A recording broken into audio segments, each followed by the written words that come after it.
I deserve it. So, I guess fire and fury worked. A dramatic statement that they're talking about. Kim Jong-un is actually talking about total denuclearization of the Korean peninsula. What do you make of that suggestion? This is actually a moment that very few of us thought we'd ever see. The president has agreed that he will meet with Kim Jong-un, and it's difficult to overstate the historic nature of this. John, comb your hair. But that's what normal people call good news. But what about morning beaker? Is this a deflection? Of course it's a deflection. Tariffs and North Korea, all to distract from a president that didn't go through the proper channels. I'm sorry.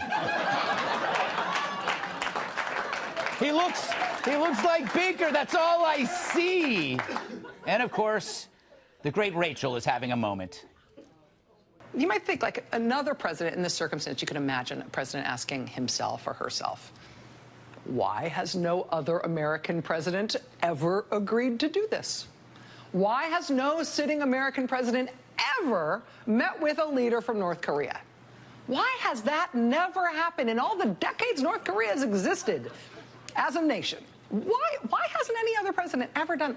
Should I take that to mean that this might be a particularly risky or even an unwise move? Why? Why? You know, if it were another president like Obama, you'd be doing cartwheels off a high dive into a swimming pool filled with ambrosia salad. So, in sum, if you're looking for a summary of the media's response to all this progress, this does it.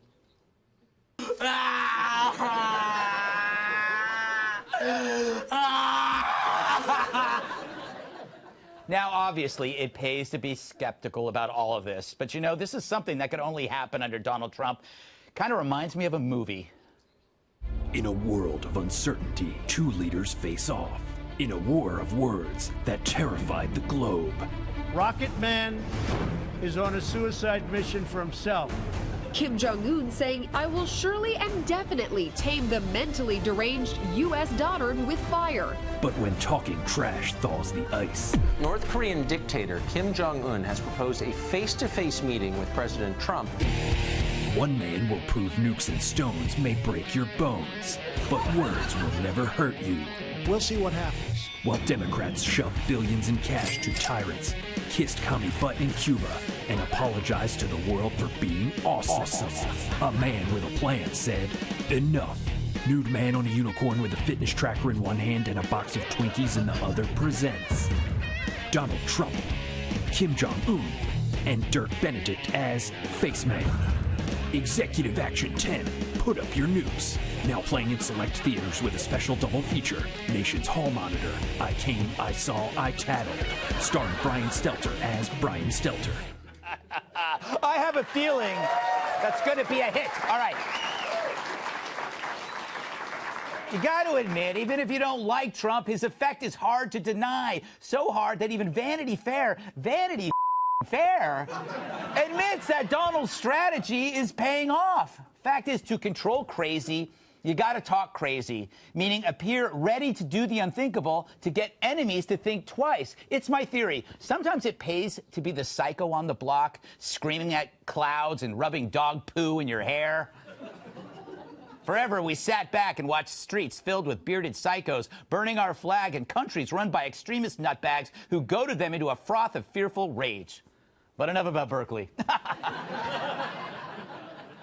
So we said, with North Korea, we'll take your crazy and raise you triple crazy by electing Donald Trump.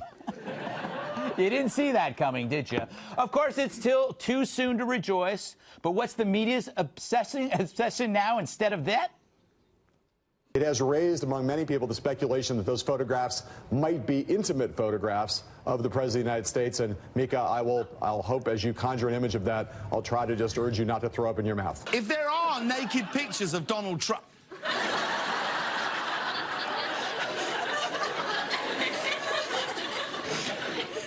they can go ahead and stay hushed. Talk about body shaming. As if naked pictures of them would be any better. Fact is, after a certain age, we're all old and weird without our clothes on. It's why I don't own a mirror. The human body is not designed for wear and tear. It's the worst designed product since the spork. But this stormy story is not sticking with the people, just the media. Why? Because we know Donald, and Donald knows Donald. Even he said he's no role model. Finding out Donald Trump slept with an adult film star is like finding out Mike Pence didn't.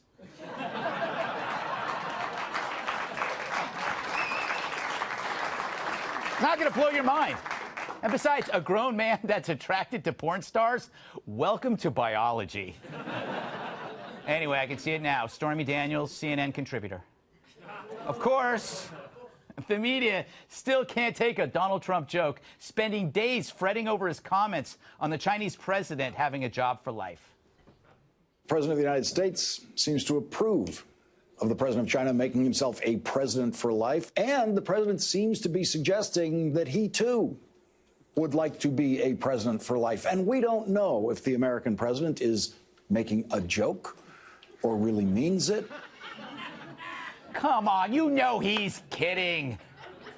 You just need something to rail against as unemployment dips to its lowest in 50 years. Or maybe you don't think Trump is kidding. Maybe you think he's dead serious about everything he says. Sounds like you need this. Do you have trouble understanding basic humor? John is great, and she is a great gentleman. He's now president for life. President for life. You want to give that a shot someday. Did you hear that? He just praised the Chinese president for getting rid of term limits and said we should too. Dude, it was a joke. No, that is what an evil dictator says. Please help me. Sure thing. You should try Laugh It Off. Sounds dangerous. What is it? Laugh It Off is a spray you apply directly to the face that penetrates all the way to your brain to help you understand when the president is and isn't joking, so you can preserve your sanity. My coworker used to scroll through the president's tweets all day and it bummed him out. Then I made him try Laugh It Off. Now look at him.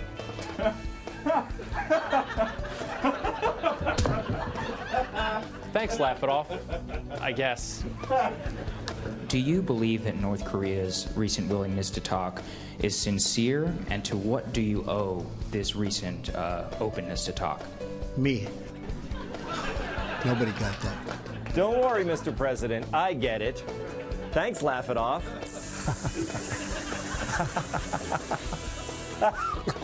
So try Laugh It Off today, so you can go from this to this. Side effects may include improving your worldview.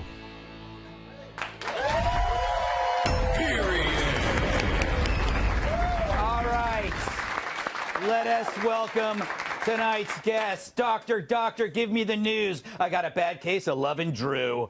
Host of the radio show, Dr. Drew Midday Live, Dr. Drew Pinsky.